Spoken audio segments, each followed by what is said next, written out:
Good afternoon, everyone. Well, this is a Challenger 1 tank, which I may take on holiday to build. And this is a A30 Challenger tank. So really the Challenger 1 is actually the Challenger 2 and the Challenger 2 is actually the Challenger 3. But the British Army probably doesn't want to remember the A30 Challenger. The A30 Challenger was a British attempt to mount the 17-pounder anti-tank gun into a tank. Now, the original premise of this was that the Cromwell could have had a bigger weapon, but the Cromwell couldn't carry it because the turret ring wasn't big enough.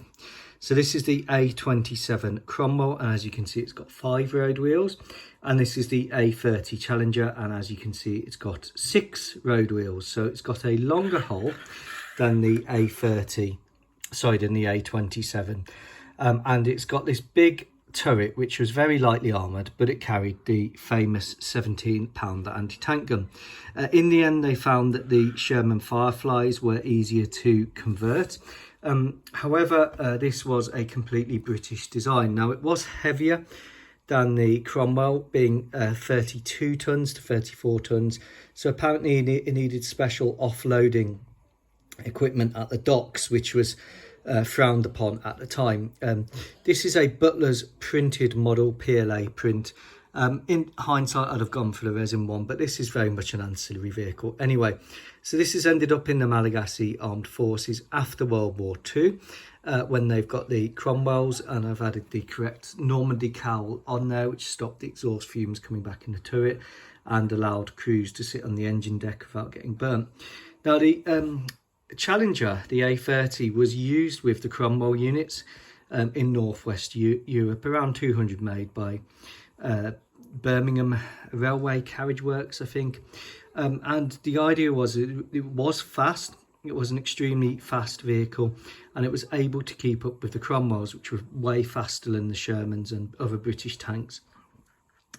So it would have been issued 1 per troop to provide overwatch and gunnery support for the Cromwells in case they met a Panzer 5 or a Tiger, something that they couldn't deal with. Now, there weren't many Tigers in World War II, and there weren't many Panzer 5 Panthers. There were more Panthers than there were Tigers. But the idea was this gave you the overwatch. Very quickly, I think, done away with after World War II. The Malagasys have obviously got hold of some, and they're using them post-war into the early 1950s, mid-1950s in reserve. Like I said, a very big turret, but not much armour. A longer hull, wider to accommodate that turret ring. An interesting development, because until you get to the Comet tank, the A34 Comet tank, you don't really have a British vehicle which has the anti-tank capability to go head-to-head with modern equivalent tanks, like the T-34, like the Panther. But what you do have is the fielding of these anti-tank weapons at troop level. I quite like it. I think it's an interesting vehicle. It's a bit of a dead end developmentally. Comet comes along with the 77mm gun, not a 17-pounder gun, a 77mm gun, but it's got the same ish kinetic performance, and it makes it redundant. Now, the interesting thing is, in British service, you either had anti-tank guns or QF guns. You didn't really have them blending together till the 77mm of the Comet, and then the 84mm, the 20-pounder in the Centurion, which could really do both. So British doctrine is kind of interesting, but I think this is quite an interesting tank. I've made it, painted it.